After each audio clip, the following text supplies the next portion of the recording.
गिरिराज तू गिरिराज छे ने ऋषभ तुज शिरताज छे। भले पापी होय के पुनीत पण आ ऋषभ सहुनी लाज छे। तुझ अमर के तू नाम छे तो अमर राज बतावजे। गिरिराज वंदी बीनवू मुझ पापने सळगावजे। सहु पापने सळगावजे। सच में गिरिराज, जैसे हम कभी कहते हैं किसी को यार तुम तो तुम हो, वैसे गिरिराज को हम कह रहे कि गिरिराज तू तो खरेखर तू गिरिराज छे, तारी तुलना में कोई ना आवी शके। तू तीर्थाधिराज छे, तीर्थ सम्राट छे, तीर्थ शेखर छे। पर एटલું જ नहीं, पर इस गिरिराज की पहचान हमें देने वाले भगवान आदिनाथ है, वो ऋषभ देव है। वो मेरे प्राण से भी प्यारे मेरे आदिनाथ, आपके सभी के आदिनाथ, पूरे विश्व के आदिनाथ।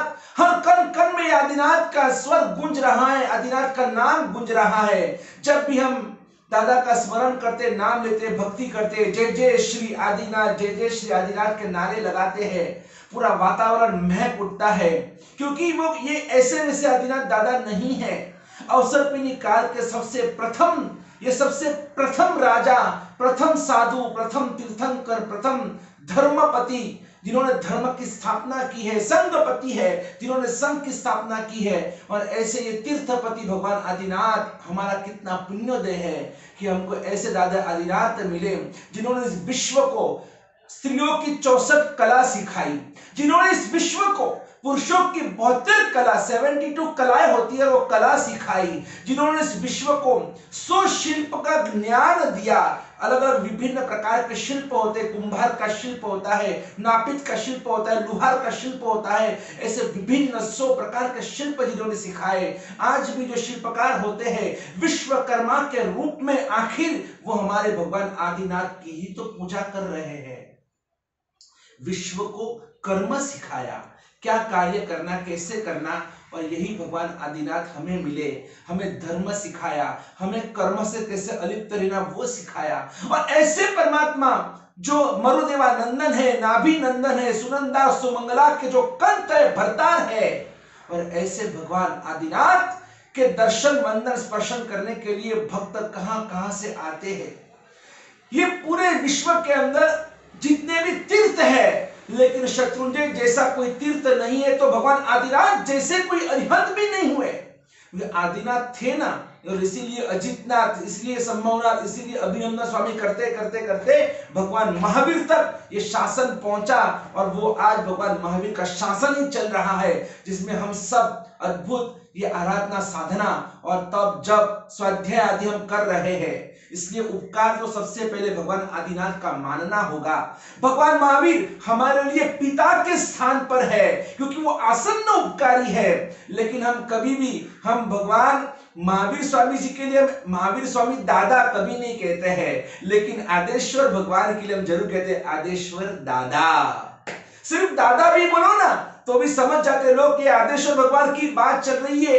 ये दुनिया के जितने भी दादा है ना आजकल के, ये सबके दादा के भी दादा है, सबके बाप के भी बाप है, क्योंकि ऐसे परमात्मा आपको विश्व में कहीं नहीं मिलेंगे। और ऐसे भगवान आदिनाथ जो आज की जो ये अद्भुत नयन रम्य जो प्रतिमा है, जो हम शत्रुंजय के ऊपर हम जो देख रहे हैं, और जिस दादा की स्पर्शना करने के लिए लोग 2-2, 3-3, 4-4 घंटे लाइन में बैठते हैं, दादा का पक्षाल करने के लिए, दादा की पूजा करने के लिए, दादा की भक्ति करने के लिए, दादा का सिर्फ एक नजारा देखने के लिए लोग फागुन सुद 13 को इतने 2-2, 3-3 घंटे इतनी गिरदी में भीड़ भाड़ के अंदर बस दादा की एक झलक देखने के लिए, वहां समय नहीं होता है, चलो आगे चलो आगे चलो आगे। फिर भी वो नयन रम्य बस परमात्मा की वो अलौकिक, अप्रतिम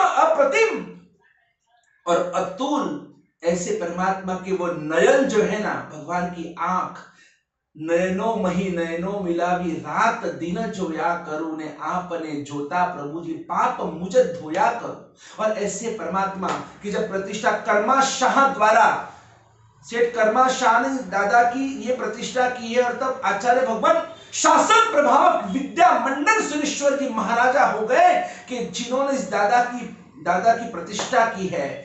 500 आचार्य भगवान इस प्रतिष्ठा में शामिल थे। ये दादा आदिनाथ की प्रतिष्ठा शत्रुंजय गिरिराज के ऊपर विक्रम संवत 1587, विक्रम संवत 1587 साल, और जो ईस्वी संवत गिने तो ईस्वी और विक्रम संवत के बीच में 56 साल का अंतर है। 56 साल ईस्वी सन पीछे है, और इसीलिए हम कह सकते हैं कि ईस्वी सन दादा की जब प्रतिष्ठा हुई तब ईस्वी सन 1531 चल रहा होगा, और तब ये दादा गादी नसीब हुए। आज दादा की सालगिरी वैशाख वदी छठ यानी मारवाड़ी गिनो तो जेठ वदी छठ, और अभी बस ये अभी नजदीक आ गया, ये बस अभी 4-5 दिन ही बाकी है, और हमारे दादा आदिनाथ का वो सालगिरी महोत्सव वर्षगांठ, भले इस कोरोना की वजह से हम अभी घर में बैठे बैठे उनको मनाना होगा, लेकिन वो एक जिंदगी में एक लावा है।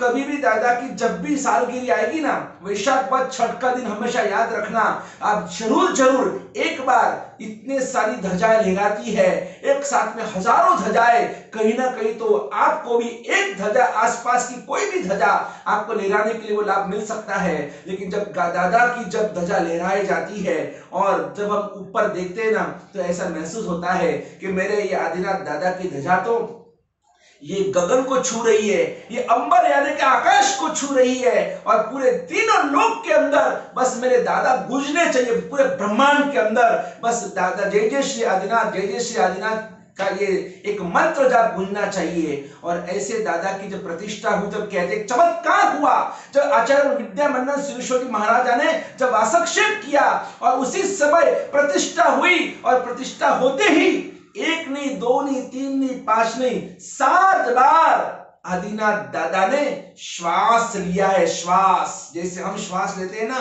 यानी उस ये मूर्ति के अंदर प्राणार्पण किए गए, और 7 बार भगवान आदिनाथ की प्रतिमा ने श्वास लिया, यानी वो साक्षात भगवान हो गए। और आज भी वो हाजरा हजूर है गिरिराज के ऊपर हमारे हृदय में। और ऐसे ही दादा भले पापी हो के पुनीत हो, पर ऋषभ सहुनी लाज छे, बस ये दादा ही हमारी लाज रख रहे, ये दादा ही हमारे रक्षक है। और ऐसे दादा को हम प्रार्थना करते हैं कि दादा हमने तो जिंदगी में बहुत सारे पाप दोषों का सेवन किया है, हमें दुर्गति में नहीं जाना है, हमें कभी भी जिंदगी में दुख तकलीफ संकट नहीं चाहिए, हमारे जितने भी पाप है ना सब माफ कर दो। हम जिंदगी अच्छी बेहतरीन जिंदगी बनाना चाहते हैं, हम एक सुयोग्य एक मनुष्य को अनुकूल ऐसी जिंदगी बनाना चाहते हैं, एक श्रावक को जैसी जिंदगी होनी, श्रावक की जैसे आचार विचार होने चाहिए, और ऐसा श्रावकत्व ऐसा साधुत्व मेरे जीवन में आ जाए। और आप जरूर हर बार आपने मेरी लाज रखी है, आपने मुझे हमेशा बचाया है, आगे भी आपको ही मुझे बचाना है।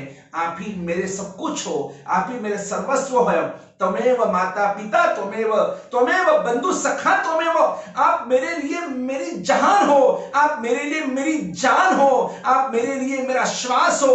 तू श्वास छे विश्वास छे, तू प्राण नो आधार छे, मुझे जीवन नोचे सार, तूने हृदय नो धबकार छे, तू आंखों नो पलकार छे, तू मारा માટે બધું જ છે દાદા। અને એ દાદા બસ જલ્દી કાશ મને પાંખ હોત ને તો હમણાં ઉડીને તારી પાસે આવી જાત, પણ દાદા મારી અહીંયા ભલે હું દૂર છું, ભલે હું તારાથી દેહથી દૂર છું, પણ મારું દિલ તો તારામાં ભળી ગયેલું છે। દાદા મારી વંદનાનો સ્વીકાર કરજે। हे गिरिराज, आपका नाम अमर केतु है, तो आप भी मुझे वो मोक्ष का अमर राज हमें सबको दिलाइए, हमें सबको अमर राज बताइए, ताकि हम भी जल्द से जल्द दादा आदिनाथ को उस सिद्ध शिला के ऊपर जहां जाकर हम दादा से मिले और अपने आत्मा का कल्याण करें। यही मंगल कामना के साथ जय गिरिराज, जय Adinath. Please subscribe our channel Virag Kranti Vani and press the bell icon.